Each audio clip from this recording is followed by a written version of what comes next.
we're here with Black Excellence Bristol, and we are acknowledging achievements and aspirations. I'm here with my longtime friend Adam Menzies. Yeah, Adam Menzies. Adam Menzies. I've always wondered how to pronounce that because it's quite unusual. Yeah, Menzies. So many people get it wrong. Yeah. So, yeah. Is that from your dad's side, Ghanaian side? So that isn't from my Ghanaian side. It's from my stepdad's side. So, oh, really? Yeah. I didn't know you had a stepdad actually. Yeah, no. So yeah.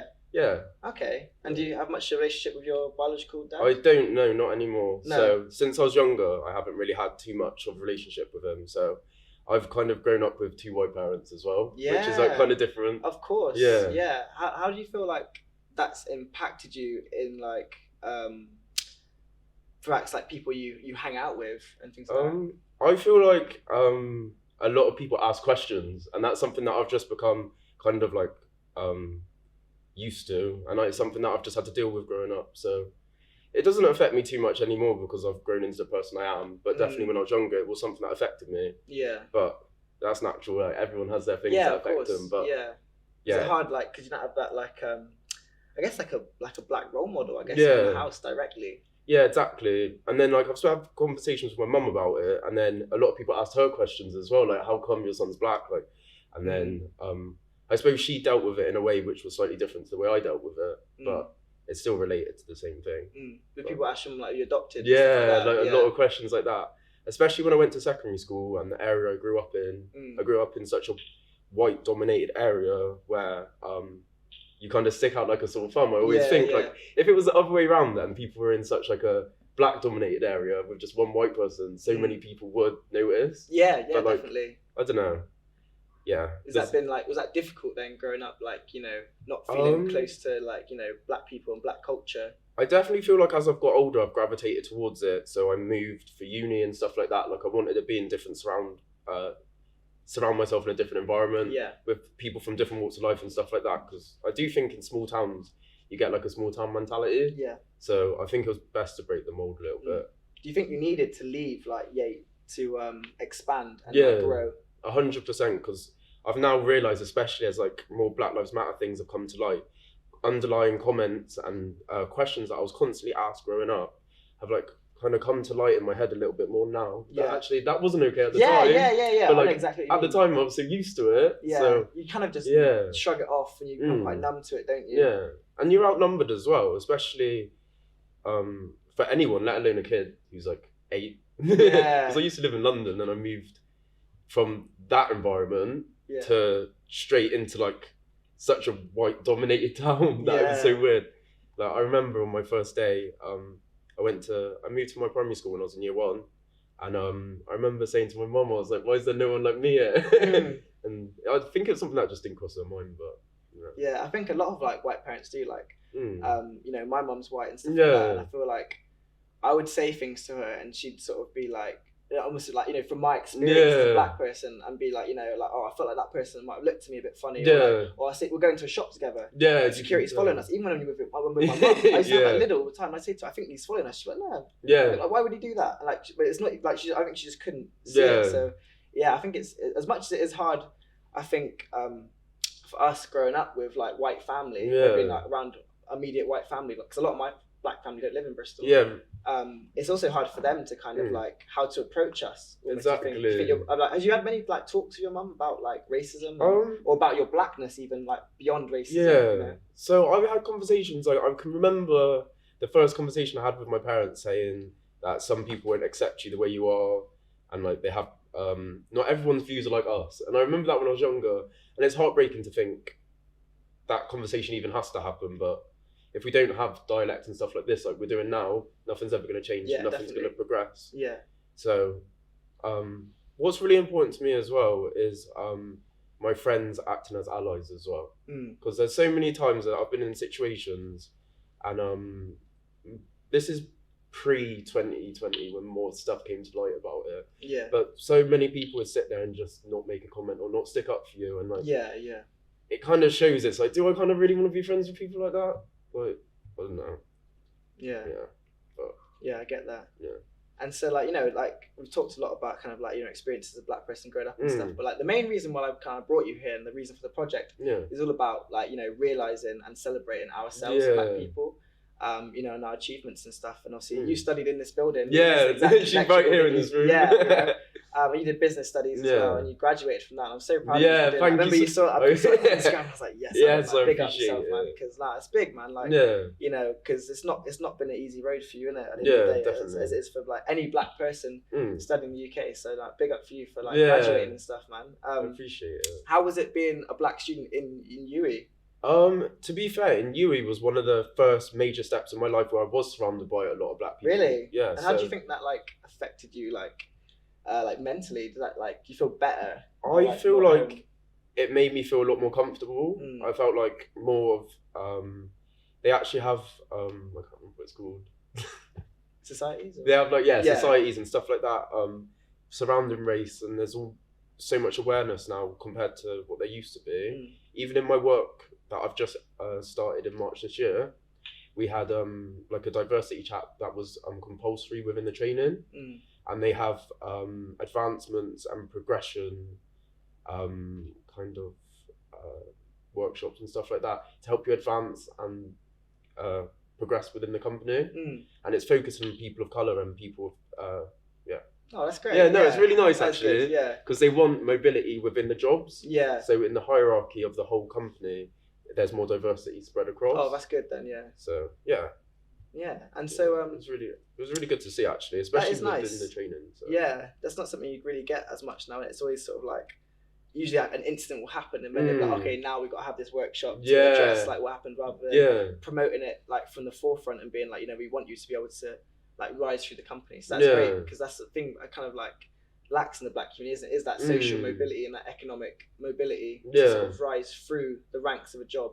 Exactly. Like, we'll often occupy like the lower level areas, but then all the managers and the shops and other workplaces are always white people. Because I don't think I've ever had a black boss. To be honest, and I've had a lot of different jobs. And if we don't have that advancement now, it's always going to stay that way. It's never going to change. Of course. So some people, I guess, can view it in a negative light or whatever, but at the end of the day, to change the way things have been for so long, you've got to do things that give people the opportunity. Yeah. And I appreciate working for a company like that. That's really good. Think about it.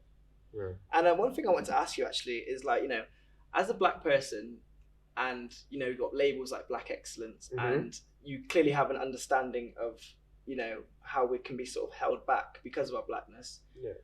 Do you think being black is something that has made you like hungrier, like more of a desire to get up and work harder, or do you think it's something that's like it's tried to sort of slow you down a bit? I felt like for a few years, especially in my first year at uni, I was demotivated and I wasn't in the right space to kind of, like, my aspirations were limited. But now when I see things like this and like as I say, what my company's doing for people as well, it gives me the hunger and drive to kind of work that little bit harder and make sure I study a bit harder. So that's why education's always been something I've believed in, because I wanted that to back me, because I knew I had to try just a little bit harder. Because there's always going to be one person who may get that job in front of me just for prejudice reasons and stuff like that. So I wanted something that could be solid, that would back me. So yeah, definitely, it's given me a hunger to work harder and do better. And what like drew you to doing business at uni? What was that like?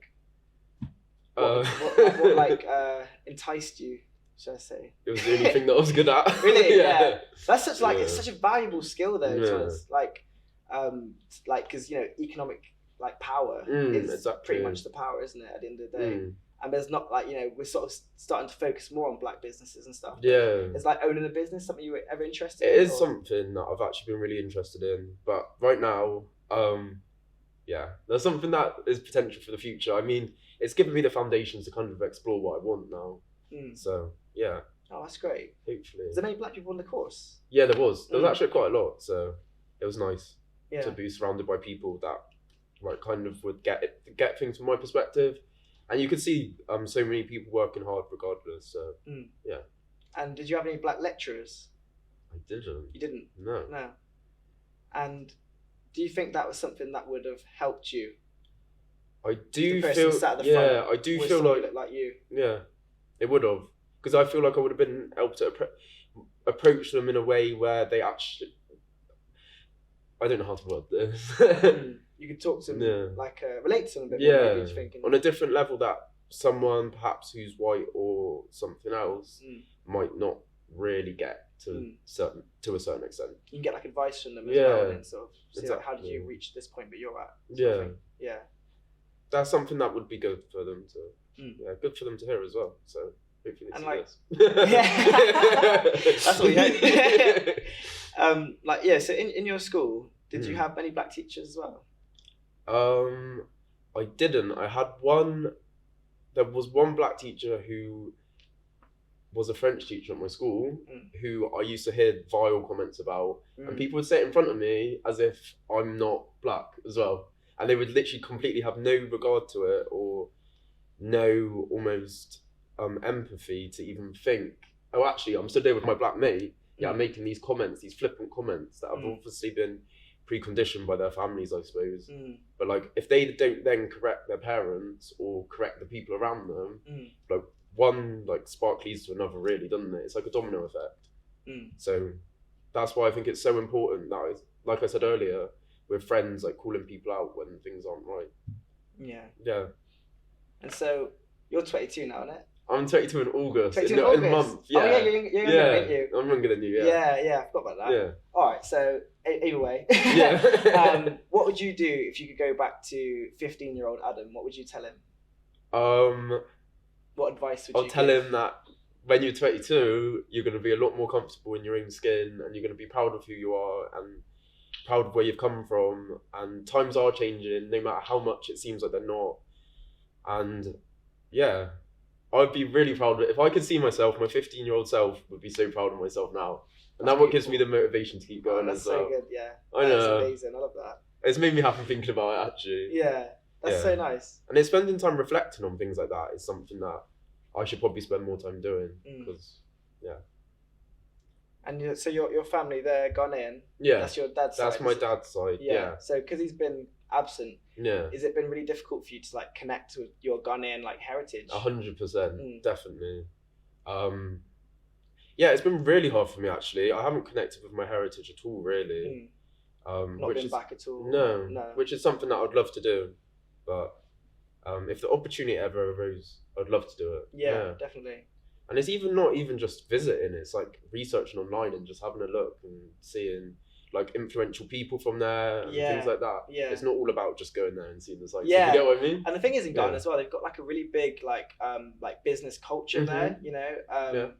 Like they're one of like the fastest developing countries in Africa, I'm pretty sure. They've got like a very big economy. You know, it's quite a small country, but there's a lot of innovation there, a lot of inventors out of Africa come from like Ghana.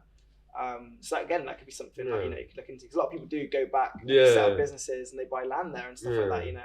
I briefly like read some bits and like seen some posts and read some articles and stuff, but I've never properly invested some like hard time looking into it. Yeah. And that's something definitely that I could take away from this as well. Just to kind of find out a little bit more about myself. Yeah, definitely. I recommend it. And just to wrap up, basically, what is like one of your biggest achievements? And when I say achievement, I mean like, you know, it doesn't have to be like one particular thing, like one particular moment or whatever. It could be like, you know, over your time, like your journey basically, but just something that stands out to you, not something that someone else to look at and be like, oh, he's got this stuff. But like something that you've done like, you know, but you've like grown into, but you personally feel like you're really happy with and that you feel is like excellent. I feel like what I feel is excellent is over the years how I've struggled with myself, grown into my own skin and being proud of myself and owning who I am, where I'm from and what I'm doing, and being able to stand tall and actually look at, like, be happy to stand there and admit what I want to say. Yeah. And own what I say as well. Yeah. And then be brave and courageous. I'm a lot more courageous than I used to be. Yeah, so, that's so great. I don't know, Oh, that's great. Yeah. Thank you so much for That's all right, no worries. It's been a really good interview. It's really good to like chat to you and just like sit down and have this conversation. I appreciate you having me as well. It's interesting. Thank you. Cheers. Yeah.